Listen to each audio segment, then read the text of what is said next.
नमस्कार. वंदना चॅनेलमध्ये आपल्या सर्वांचे मनापासून स्वागत.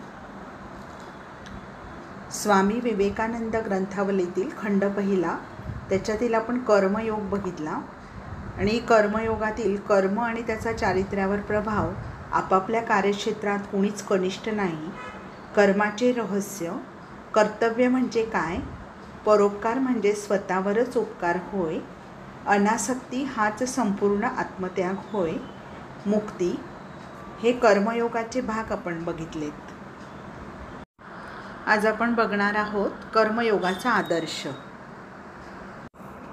वेदांत दर्शनातील ही एक अत्यंत उदार आणि उदात्त कल्पना आहे की आपण भिन्न भिन्न मार्गांनी त्या एकाच अंतिम ध्येयाप्रत जाऊन पोहोचू शकतो. हे मार्ग स्थूलदृष्ट्या 4 आहेत असे मानता येईल. पहिला कर्ममार्ग, दुसरा भक्तिमार्ग, तिसरा योगमार्ग आणि चौथा ज्ञानमार्ग. परंतु त्याबरोबरच आपण हेही लक्षात ठेवले पाहिजे की ते सर्व परस्पराहून संपूर्ण पृथक मात्र नाहीत. प्रत्येकाचाच इतरात अंतर्भाव होत असतो. हे विभाग केवळ प्राधान्याच्या वा प्राबल्याच्या दृष्टीने केलेले आहेत. कारण असे असणे जात्यात शक्य नाही की एखाद्यात कर्म करण्याव्यतिरिक्त इतर कोणतीच शक्ती नसते अथवा भक्तीखेरीज आणखी काहीच नसते किंवा फक्त ज्ञानाखेरीज दुसऱ्या कशाचेच अस्तित्व नसते. असा प्रकार या सृष्टीत आपल्याला कधीही आढळणे शक्य नाही. मनुष्यात प्राधान्याने वसत असलेल्या विशिष्ट प्रवृत्तीच्या अनुरोधानेच हे विभाग कल्पिले गेले आहेत. आपण हे पाहिलेच आहे की अंती हे 4ही मार्ग आपल्याला एकाच लक्ष्याप्रत पोहोचून देत असतात. सगळीच धर्ममते आणि सर्वच साधना पद्धती आपल्याला त्या एकाच अंतिम लक्ष्यस्थानी घेऊन जात असतात. या सर्व मार्गांचे अंतिम लक्ष्य कोणते हे मी मागेच विशद करण्याचा यत्न केला आहे. मुक्तीच ते लक्ष्य होय.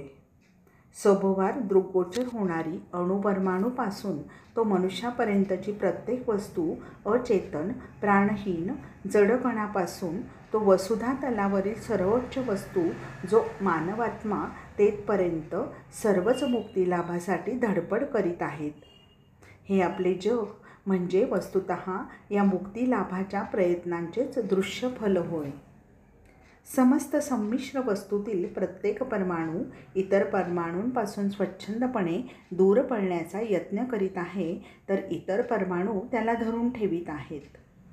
आपली पृथ्वी सूर्यापासून, चंद्र पृथ्वीपासून दूर पळण्याचा यत्न करीत आहेत. सर्वच वस्तू अशा रीतीने बांगण्याच्या प्रयत्नात आहेत, विकीर्ण होऊ पाहत आहेत. आपण या जगात जे काही भलेबुरे पाहतो, या जगामध्ये जी काही कार्ये वा विचार आपल्याला दिसतात, त्या साऱ्यांच्या मुळाशी जर कोणती एकच एक प्रेरणा असेल तर ती म्हणजे मुक्तिलाभाची आकांक्षा होय. या आकांक्षेने प्रेरित होऊनच साधुसंत प्रार्थना उपासना करीत असतात. मुक्तिलाभाच्या या आकांक्षेलाच, या मुमुक्षेलाच जेव्हा अनुचित उपायांनी, आडमार्गांनी तृप्त करून घेण्यासाठी आपण धडपडतो तेव्हा ते अशुभ ठरते. आणि ज्यावेळी योग्य उपायांनी, श्रेष्ठ मार्गांनी मुक्तिलाभासाठी आपण झटतो त्यावेळी ते शुभ म्हटले जाते. परंतु दोन्हीही वेळा प्रेरणा मात्र एकच असते आणि ती म्हणजे मुमुक्षा. साधू आपल्या बंधनमय दशेच्या जाणीवेने व्याकुळ होत असतो.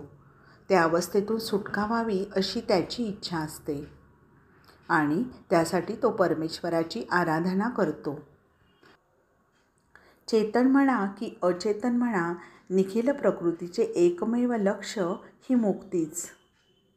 कळत नकळत समस्त जगच या मुक्तिलाभासाठी धडपड करीत आहे.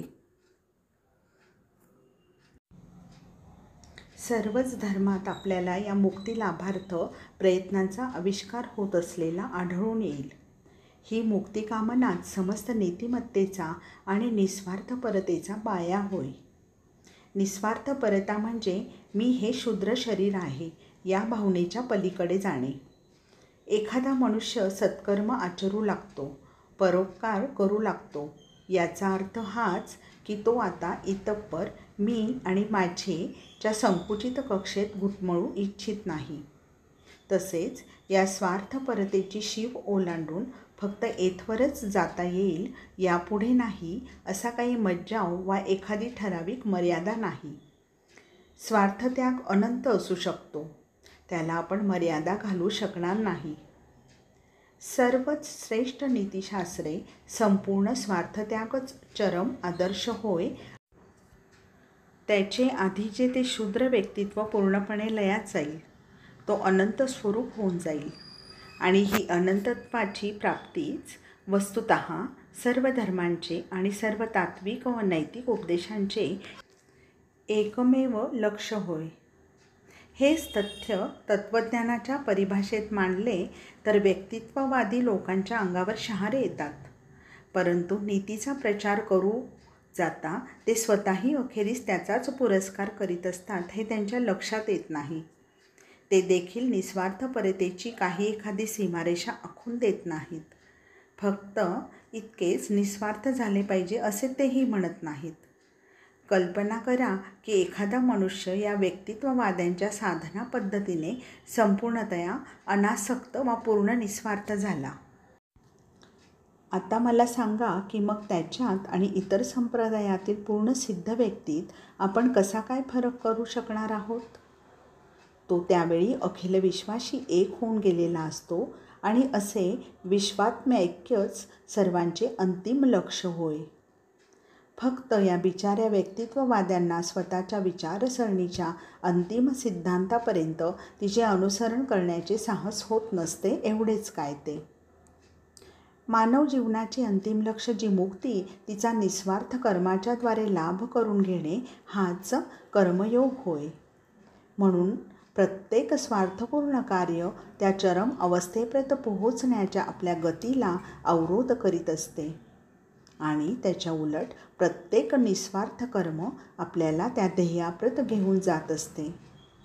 एवढ्याचसाठी नीतीची हीच एकमेव व्याख्या करता येईल की जे जे म्हणून स्वार्थपर ते नीतीविरुद्ध आणि जे जे निस्वार्थपर तेच नीतीसंगत होय.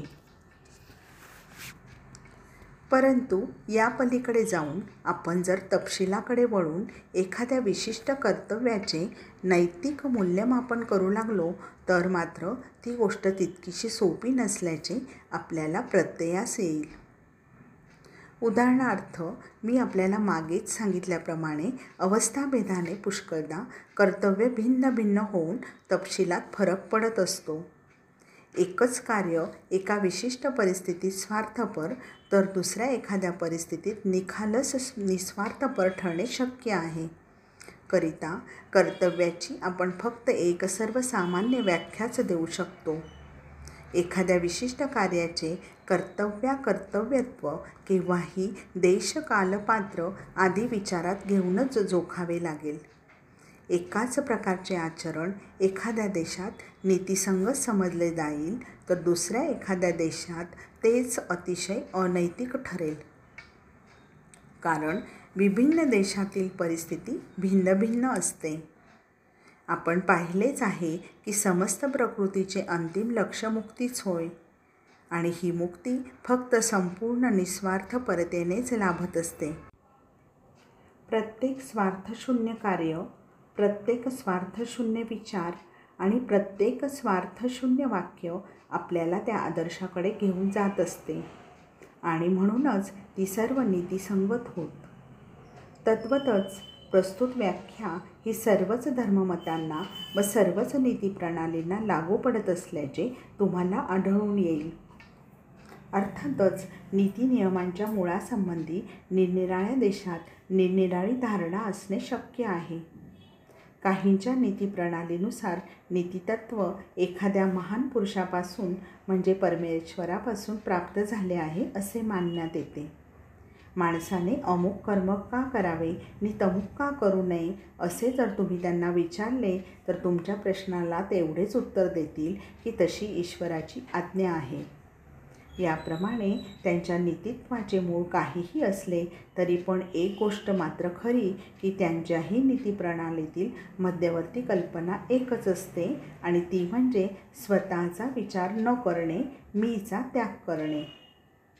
आणि तरी देखील मौज अशी की नीतिमत्तेसंबंधी एवढी उत्तम धारणा बाळगूनसुद्धा पुष्कळांना स्वतःच्या शूद्र व्यक्तित्वाचा त्याग करावा लागेल या विचाराने धडकी भरत असते.